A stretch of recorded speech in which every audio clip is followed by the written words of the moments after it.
correlación de Spearman. El coeficiente de correlación es una prueba no paramétrica cuando se desea medir la relación entre dos variables y no se conoce el supuesto de normalidad en la distribución de tales valores. El coeficiente de correlación de Spearman es una medida de la correlación entre dos variables aleatorias. Para calcular P, los datos son ordenados y reemplazados en su respectivo orden. La interpretación del coeficiente de Spearman es igual que la del coeficiente de correlación de Pearson. Oscila entre -1 y +1, indicándonos asociaciones negativas o positivas respectivamente, siendo 0, que significa no correlación pero no independencia. La tabla de correlaciones de Spearman es utilizada con el propósito de ratificar la hipótesis y conocer si existe o no relación entre las dimensiones del marketing mix y el desempeño. A continuación les mostraré un ejercicio. Nos dice, se quiere analizar si existe correlación entre las calificaciones obtenidas en matemática y en historia. Para ello, se han seleccionado a 6 alumnos a los que se les calificó ordenadamente, en función a su calificación académica en ambas asignaturas. Los datos aparecerán a continuación. Acá nos dan los valores a los que se les ha asignado a los 6 alumnos, tanto en matemática como en historia.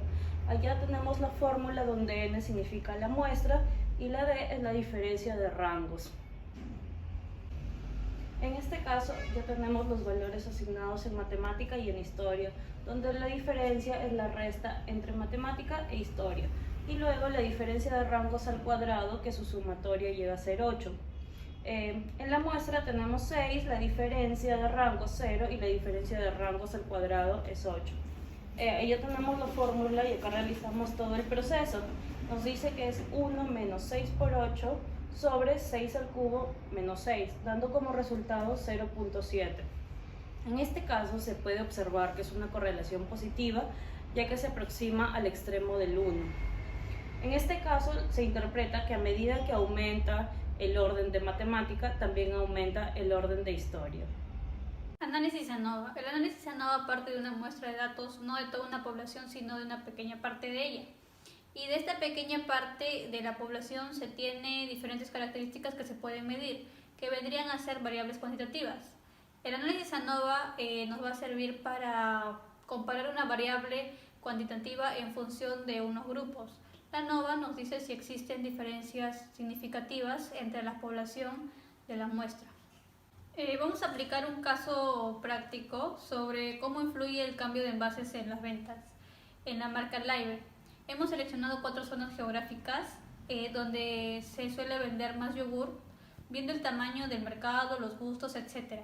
Y se ha introducido en cada uno de estos 4 mercados un tipo de envase diferente, los cuales son envases tradicional, envase moderno y envase antiguo y un envase colorido, con el objetivo para estudiar si existen diferencias entre las ventas medias semanales en soles de acuerdo al envase presentado.